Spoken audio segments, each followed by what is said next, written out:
Think about the last time you started something new, a new workout routine, a new creative project, a new promise to yourself.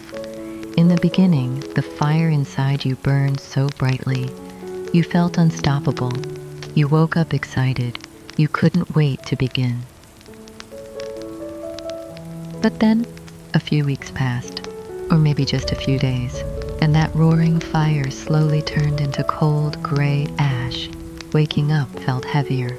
The task began to feel like a chore, and eventually, you just stopped. When this happens, we usually tell ourselves a very cruel story. We look in the mirror and say, I guess I am just lazy. I guess I just don't have the discipline. But what if the problem isn't your discipline at all? What if the reason you lose your motivation is simply a flaw in the design of your journey? Tonight, we are going to learn how to keep the fire burning, not by pouring gasoline on it, but by understanding a hidden psychological law, the secret to endless motivation. To understand human motivation, imagine you love playing tennis. Imagine you walk onto the court and your opponent is a 5-year-old child. You serve the ball gently. The child completely misses. You serve again. They miss again. Within 5 minutes, how do you feel? You feel incredibly bored. The task is too easy. It requires nothing from you. Now imagine you walk onto the court and your opponent is a professional world champion athlete. They serve the ball at 100 miles an hour. You can't even see it pass you. You swing and you miss completely, every single time. Within 5 minutes, how do you feel? You feel completely defeated, frustrated, anxious. The task is overwhelmingly difficult.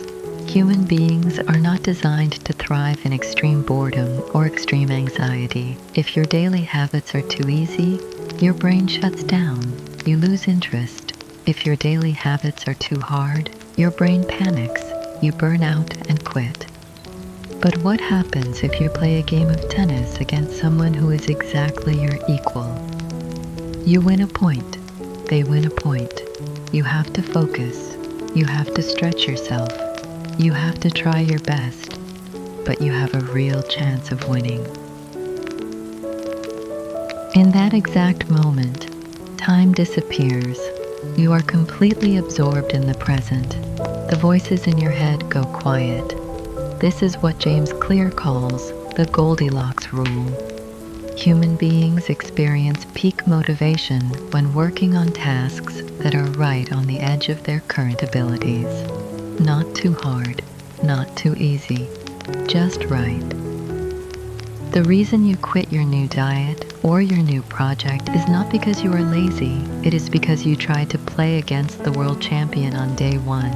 You set a goal so massive and difficult that your brain panicked and shut down to protect you from the overwhelming anxiety. But there is a second, darker trap that steals our motivation, and it is much quieter than anxiety. It is boredom. When a habit finally becomes easy, when we have done it 100 times, the novelty wears off. We stop feeling the excitement. The dopamine rush fades away, and so we stop doing it. We look for a new shiny object, a new strategy, a new thrill. James Clear says that the greatest threat to success is not failure, but boredom. The difference between professionals and amateurs is that professionals have learned to fall in love with boredom. They accept that doing the work every single day will not always feel magical. Sometimes it just feels like work, and that is perfectly okay. When the task becomes too easy and boredom sets in, the Goldilocks Rule tells us exactly what to do. You simply increase the difficulty by just 1%. You make the trail just a tiny bit steeper, just enough to demand your focus again. You do not have to conquer the entire mountain today. You do not have to sprint until your lungs burn and your spirit breaks. That is the old way. And you are done with the old way. Tomorrow, when you wake up, I want you to look at your goals and ask yourself, am I trying to play the world champion? Or am I just looking for the sweet spot? Design your day so that it challenges you, just enough to keep you awake, and comforts you, just enough to keep you safe. Find your gentle incline and simply keep walking. If you want to walk this path together, consider subscribing to the channel. Rest your mind. The fire is still burning. Good night.